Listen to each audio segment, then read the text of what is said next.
So what we're trying to share here is a little more information on our Kaufman style floor to go with their frame. Looks like they're going to work on other frames as well because everything's up out of the way, away from the frame. Questions I'm having is where do you cut the floor? We've shown in our other videos the tubs, but we haven't shown the floors. So this one we've mocked up a floor. We set the floor in here and we've gone across the outer perimeter of it with our yellow marker. And in turn, we've also put a wedge in here from the front Z-bar back to push the floor back because the floor has tension on it. You want some tension to hold it in place.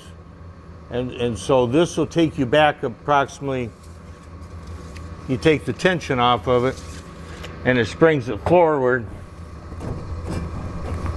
Take that clamp off, would you, Andrew?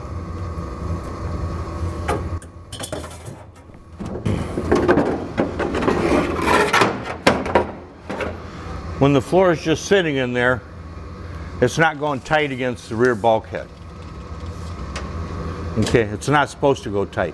We want to be able to put some tension on there to get it where we wanted it.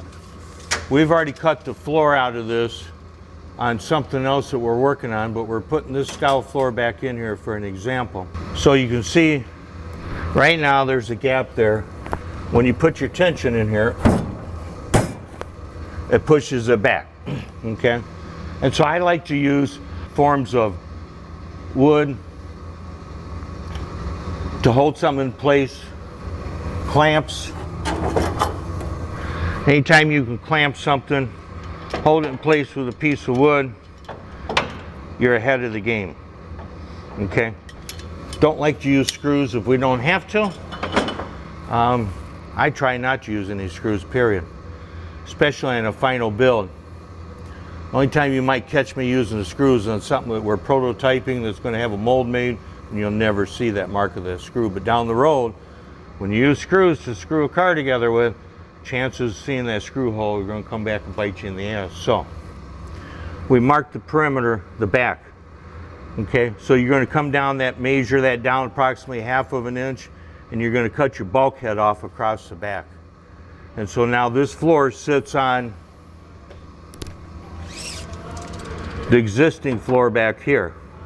And we've already put the tub up here and drew the line around the perimeter of the tub. And so now we'll come back inside this line approximately 1.5 inches, 2 inches, draw another line, come back in from it.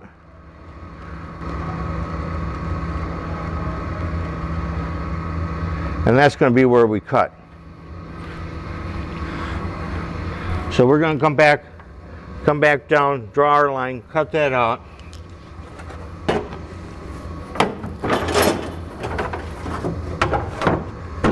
And then you know where you're going to cut for your tub, cut for your floor. Take your time on this style floor. The floor gets glued in first. So you're going to glue across the bottom, across the back. Wedge it in place with some wood, 2x2s, whatever you got. If you have some longer devices to hold it, preferably hold it without clamps. Let that epoxy kick off and dry. I use the rule of thumb, if I epoxy something together, I wait until tomorrow to come back and deal with it. After the floor's epoxied in, come back and do both tubs.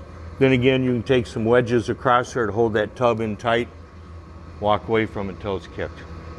Hopefully that helps to explain a little bit better on putting in a set of tubs and a floor. Thanks for watching.